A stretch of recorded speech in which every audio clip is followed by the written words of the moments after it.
Hey guys, it is currently 5:13 in the morning on day 9 of CampNaNo prep, and for day 8 I didn't accomplish what I would call a lot, but I did accomplish some things.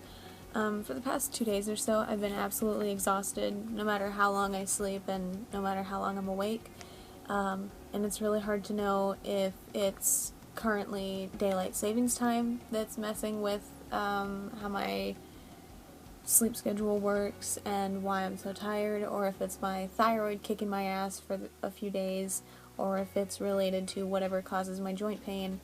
But I do know that I'm absolutely exhausted, so writing, doing anything has been unbelievably difficult, but I'm doing my best.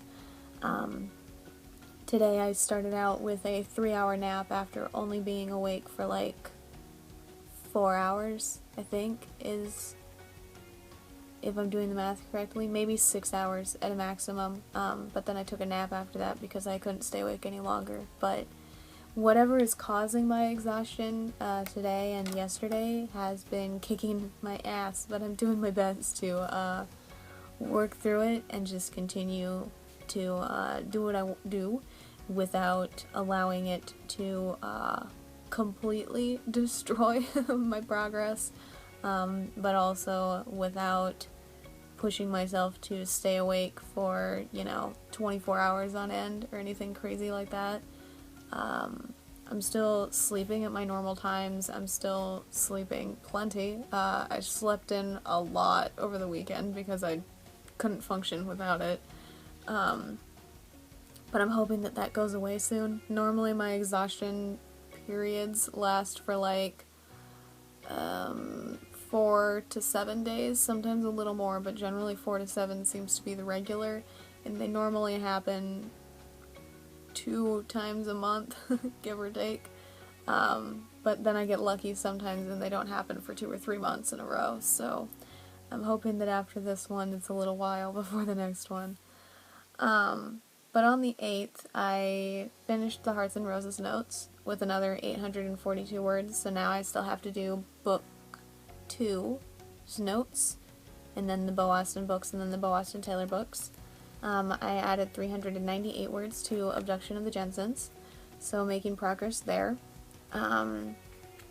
They're approaching making a connection between the kidnapped kids, so they're getting closer to making progress and presumably finding out who did it. But currently I'm at 16 or 17,000 words, I think, out of the required 25,000 for the first draft, so we'll see. 452 words added to books and badges. Things are going pretty okay there. Russell just started working a homicide case because he's a homicide detective. And Theo is getting more trustworthy. I was going to say braver, but that's not the word I want to use. So he's becoming more trusting, there you go, of Russell, which is great. Progress is being made. And then 346 words in The Lost City of Z's book, Voice of the Wild Places Z. Progress is being made there, it's just taking a long time to make progress. I started that book last April for last year's April CampNaNo, and it took me 10 months of writing, and not continuously. I have written in it at least every week, presumably, but I don't write in it every day because I cycle through all of my work in progresses.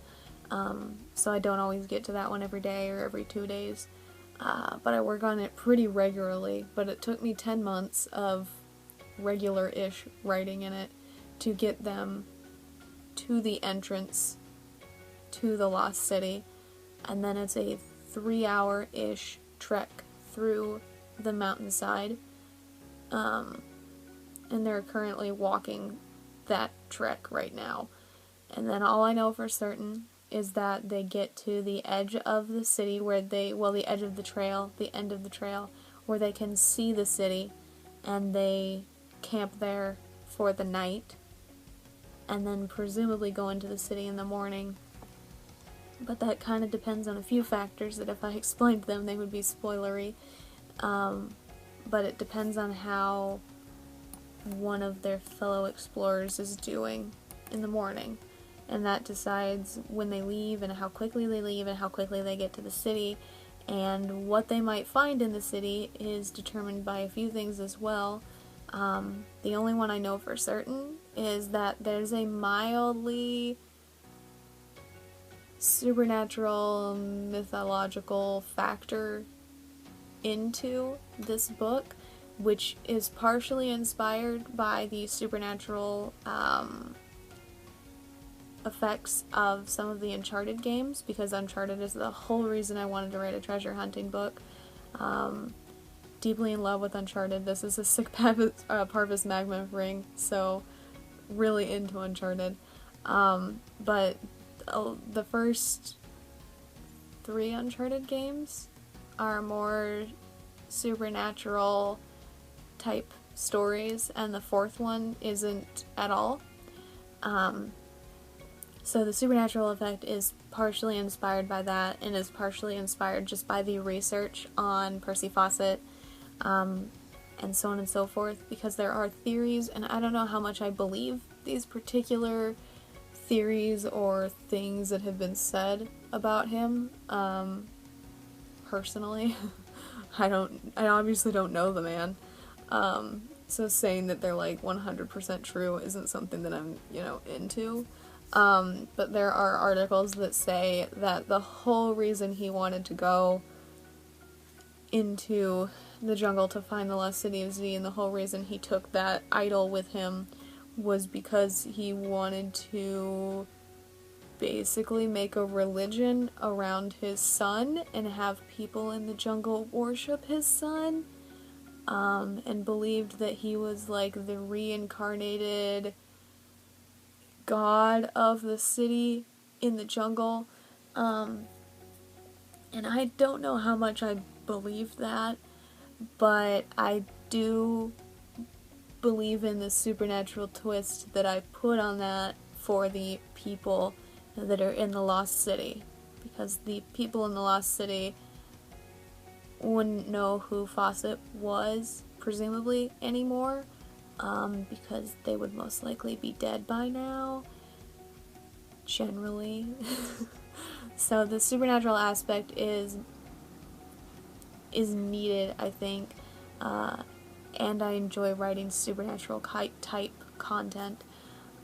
It's one of the only things that I actually know about this story, is that whatever lies beyond the city, one part of what lies beyond and into the city, is supernatural. But outside of that, I don't know a ton about how it ends, what they find in the city, if they find any treasure, if one of the other 2 villains of the book beats them there, has already been there, comes in a few seconds afterwards, minutes afterwards, hours afterwards. I don't know any of that. I don't know how they get back to the entrance of the jungle so that they can call their helicopter. I don't know how a certain someone gets help. I'm a pantser through and through, and I just let my characters do whatever the hell they want to do, and I fix the plot holes and whatnot in the later drafts. But I only know the bits and pieces of information that my characters have shared with me, and that includes some of the supernatural aspects and stuff like that. But making progress, it's just slow progress. I haven't looked at the votes or anything like that, but I'm still assuming that the next book of the Carver Baxter series, the final book of the Carver Baxter series, which sounds so insane to say because no matter how many times I've written this series, I've never gotten to the end of it, so it feels damn good to be able to say that this next one will be the last book. I'm assuming that one will be the one where a victim is found in the movie theater, which means that I need to check and see if there's a movie theater in Eldora, because this is one of the few books I write that's set in a real city or town or police department. I generally don't do that except for the LAPD. But I'm assuming that will be the next final book in the Carver Baxter series, and I haven't looked at the Lost City of Z, but last time I checked it only had one vote, and that was for Atlantis, so I'm not going to start doing my research for that one yet, but when I do, obviously, I will tell you guys what the next one is. But that is all that I have for day 9's video. It is 5:23, so I'm finally going to go get coffee and find food to eat, and then get back to writing here.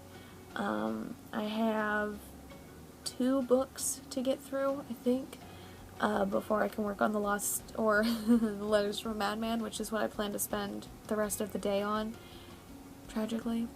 Hopefully things will go well today, but we'll see. The sooner I finish that, the sooner I can focus more of my attention on the other books, but right now, Letters from Madman is the primary goal, and I wasn't expecting it to continue into this month. It was supposed to be done last month, but then my thumb pain and other pain and tiredness and whatever right at the end of the month there when I could have made the final push to the end, so my brain and my body hate me. Mostly my body, though. My brain's relatively okay most days. But I don't know. I don't expect to accomplish much CampNaNo things today. If I get really, really lucky, I'll work on Hearts and Roses stuff, but I don't see that happening, so we'll see. We'll see what happens, and I'll tell you guys in day 10's video, but that is all that I have for beginning of the day 9's update. If you're doing CampNaNo prep stuff, I hope things are going well for you, and I hope they continue to go well for you, but that is all that I personally have for day 9. If you enjoyed this video, a like is always appreciated, and if you'd like to stay updated on my writing, my editing, the gaming videos I upload roughly every Friday, CampNaNo, or anything that I do on this channel in between, feel free to subscribe.